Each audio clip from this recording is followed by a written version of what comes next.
Hi అండి. వారం కలిసొస్తే అయిపోయింది. ఇక మా వారి నోటి వెంట వచ్చే ఒకే ఒక్క మాట, నాకు ముక్క లేకపోతే ముద్ద దిగదు అని ఈజీగా అనేస్తారు. మీ ఇంట్లో కూడా ఇలా అనేవారు ఎవరైనా ఉన్నారా? ముక్క లేకపోతే ముద్ద దిగదు అని.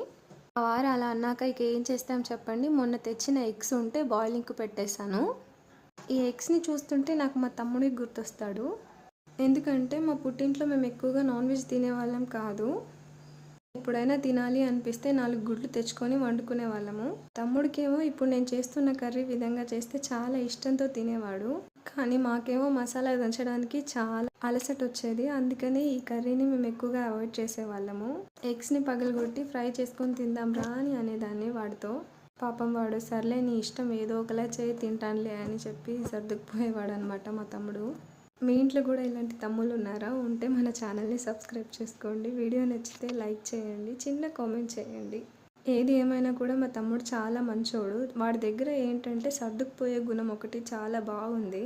Thanks for watching video.